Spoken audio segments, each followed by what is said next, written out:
Yep le gang, cette vidéo est sponsorisée par Lidl. Non je déconne. Devant cette neige immaculée, on s'attaque à un nouveau projet. Alors le nouveau projet, c'est de venir installer des spots derrière la cabine du Piraterie Liner. Mais pas que. Il m'en faut aussi là, de les marchepieds de chaque côté. Parce que tu vois, avec les vitres noires, eh ben j'y vois pas grand chose sinon. Donc on va s'installer ça. Je vais me reprendre du coup sur une impulsion de gyrophare. Parce que du coup je voulais me prendre un bouton séparé et tout, faire un truc propre. Mais 50 € le bouton, je dis non. Sympathisant mais non pratiquant. Première chose, il va falloir prendre des mesures. Je vais essayer de te poser quelque part bien. Voilà, je mets l'angle de vue là. Donc du coup moi je veux venir poser la barre de là jusque là à peu près. Donc il faut que je regarde comment je peux foutre ça et surtout de combien je vais avoir besoin en longueur.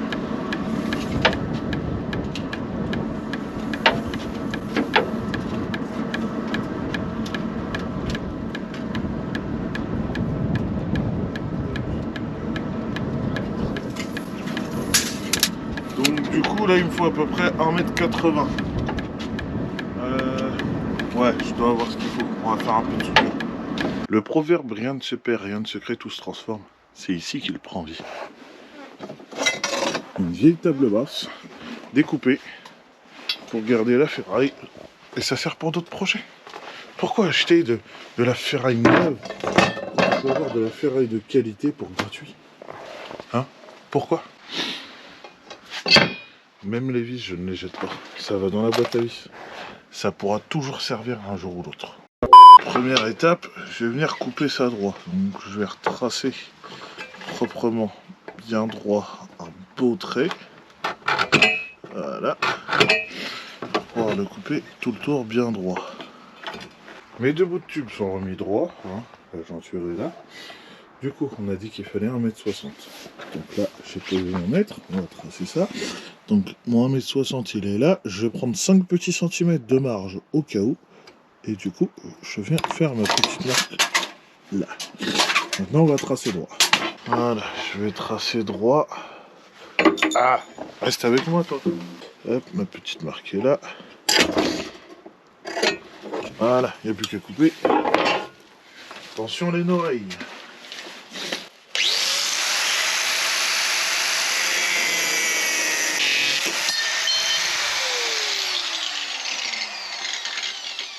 Bien évidemment, on jette pas l'autre bout de tube, hein. On le garde pour un prochain truc. Bien évidemment! Bien évidemment! Bien évidemment!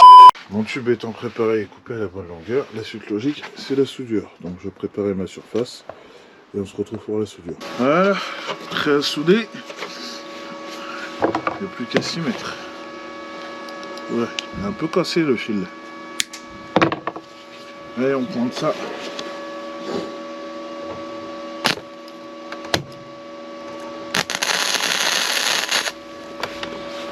Peut-être un peu bas en intensité. Augmenter un peu. Je l'avais pas mis trop fort pour pas prendre de risques.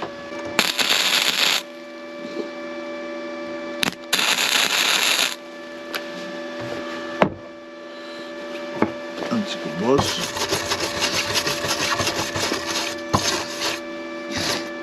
Ah, celui-là je l'ai fait un peu à côté.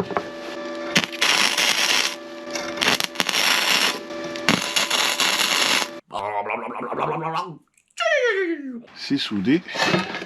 On va aller voir sur le camion comment ça se place. Parce qu'à mon avis, il va falloir que je fasse une patte de déport qui va remonter. Enfin, une équerre pour pouvoir tout placer correctement. Donc on va aller voir ça. Donc, du coup, il vient se mettre là. Donc l'idée, là, c'est qu'il faut que je ressoude un petit bout. Je dirais de 2-3 cm qui remonte. Pour qu'après, ça vienne se reprendre là. Et que du coup je puisse avoir la place. Je vais aller chercher la chute que j'ai coupée tout à l'heure pour voir comment elle se place. Ça devrait bien se faire, parce que là j'ai mon bout de tube qui viendrait là. Bon, là ça va être moins voyant, mais bon. Du coup là j'ai mon tube qui arrive là. Et en gros, hop, ça va se mettre comme ça. Bon, lui il sera droit, hein. C'est parce que là à une main je peux pas tout faire. Du coup il sera droit et comme ça, ça me permet de pouvoir me refixer ici. Ou alors, je le mets là-haut. Et comme ça, je fait un peu plus haut. Je pense que on va partir là-dessus. Ça va être mieux.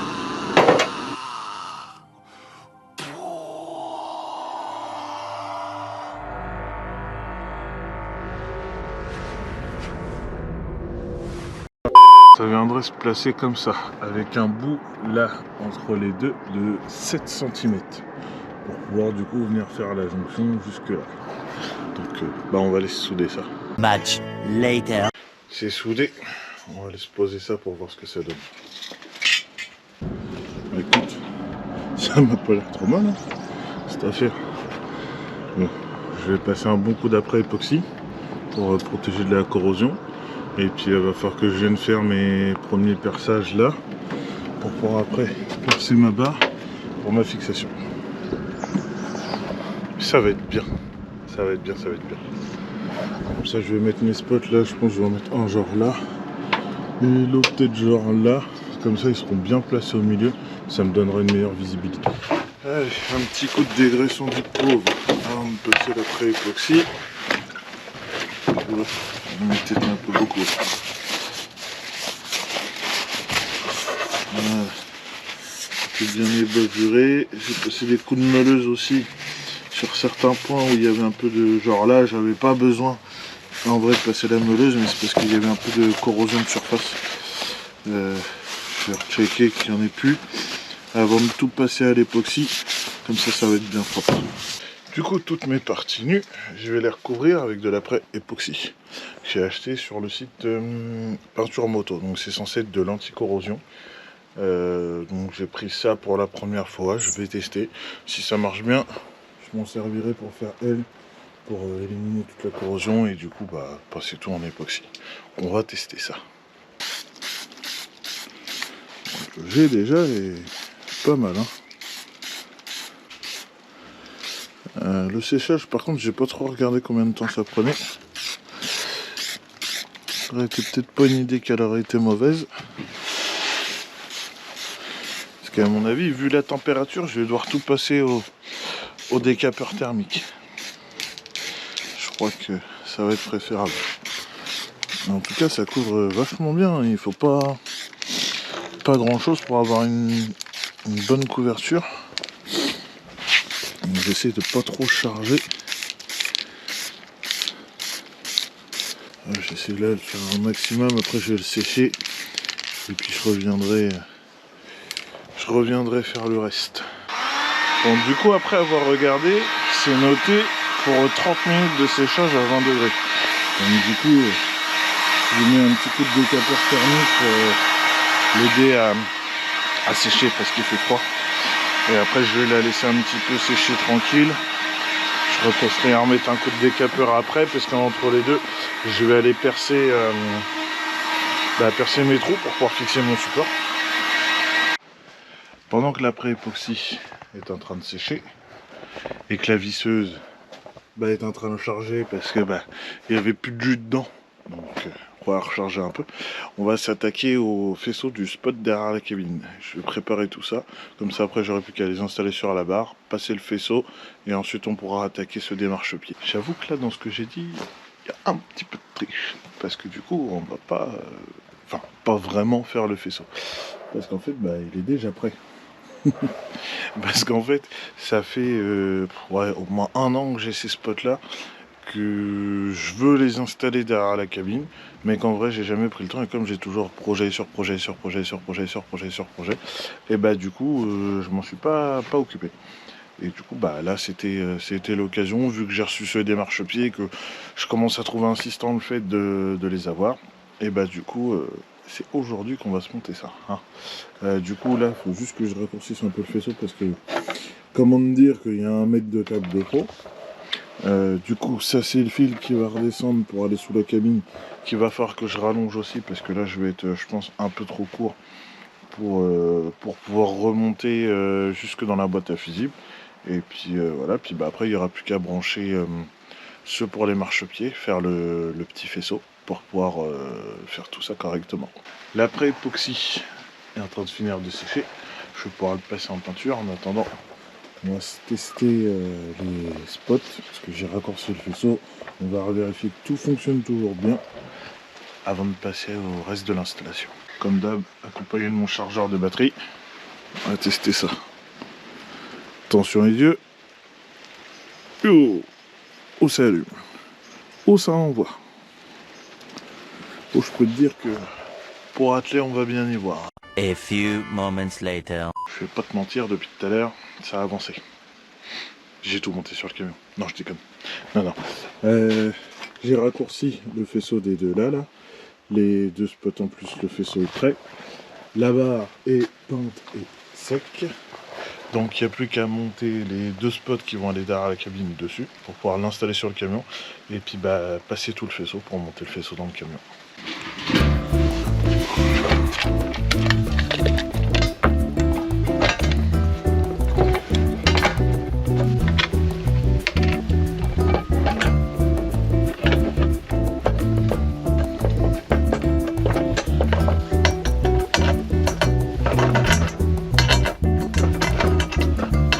One eternity later. Voilà, tout est prêt. On va s'installer ça. On revient chercher les spots, on les installe et après on fait tout le faisceau dans le camion. La rampe derrière la cabine est installée. Le fil est passé. Il descend là. Passe récupérer là, à côté de la sortie de Webasto. En faisant bien gaffe à ne pas le coller pour pas qu'il se brûle dessus. Du coup ensuite, ça on l'enlève. Tombe plus bas. Du coup ensuite, il passe là en haut, là, pour ressortir par là et enfin aller dans la boîte noire. Parce que du coup, contrairement à quand j'ai fait le montage du TGV, là les spots sont sur la cabine. Donc si j'ai été passé par le Pascal là, comme j'ai fait pour le TGV, le problème c'est qu'au moindre relevage cabine, j'ai arraché tout le faisceau. Mais dis-moi pas que c'est pas vrai! Bon, avec le froid et la pluie, c'est pas forcément facile de filmer. Mais là, j'ai monté le spot. Donc j'explique rapidement. Là, juste à cet endroit-là, où j'ai monté le spot, normalement il y a une vis qui retient ce cache-là sur un... Je crois que ça retient le caisson de marchepied en fait derrière. Donc en fait, j'ai enlevé la vis. J'en ai mis une plus longue pour pouvoir venir fixer le spot. Et comme ça, zéro perçage pour fixer le spot. Donc les vis d'origine, bien entendu, je les ai mis dans un petit pochon pour les garder de côté au cas où. Et après, mon fil, je le fais tout simplement rentrer. Il remonte tout là. Voilà. Il arrive là. Du coup, je vais mettre des colsons tout le long pour venir le faire revenir là, rentrer dans la boîte noire et du coup après faire tout mon faisceau à l'intérieur. On arrive enfin au moment que j'attendais tant. Je travaille en intérieur, dans la chaleur. Ouais, parce que j'ai mis le Webasto du camion en prévision. Bon, c'est un petit peu le fouillis. Donc j'ai mes 3 câbles de spot qui arrivent. Un là, et j'en ai un qui arrive là, qui est un petit peu court. Donc là, le but étant de reponter celui-là sur le gros là, celui-là pareil, pour du coup avoir qu'un seul plus à brancher sur le cul du relais. Après je vais mettre toutes mes masses sur celle-là qui va être la masse du relais, mais du coup c'est un départ tout à la masse. J'ai mon impulsion de gyrophare qui est là, je vais venir rebrancher sur le relais, puis après il n'y aura plus qu'à tester si ça fonctionne. Alors voilà, on arrive à l'étape du relais. Donc du coup pour le branchement du relais, faut que je me souvienne lequel fait mon entrée, lequel fait ma sortie. Je ne me rappelle plus. On va dire le 85 en entrée. Alors, donc sur le 85, je viens brancher.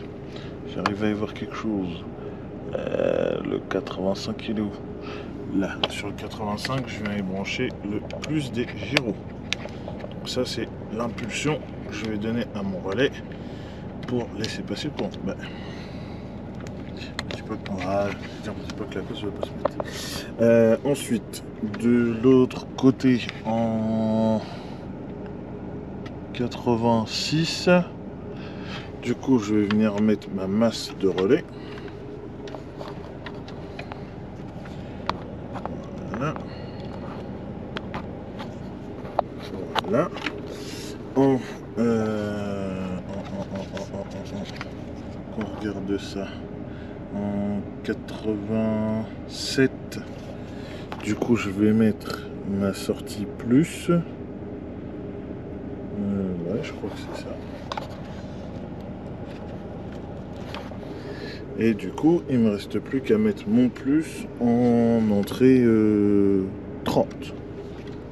Donc, mon câble plus qui est là, que je vais rebrancher ensuite dans le tableau électrique là.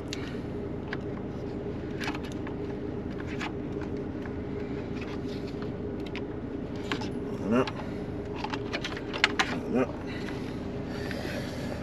Le relais, on va essayer de se le garder sur le côté parce que je sais plus si j'ai tout mis bien ou pas. Ah, bah c'est malin, la cosse vient de se bailler. Bon, allez, je vais remettre une cosse et ensuite après je vais venir le brancher là. Et petite vérif du claque du relais. Il claque bien, c'est que c'est bien branché. Il n'y a plus qu'à mettre le fusible. Moment de vérité. Ça marche. C'est trop bien. On va voir d'heure ce que ça donne.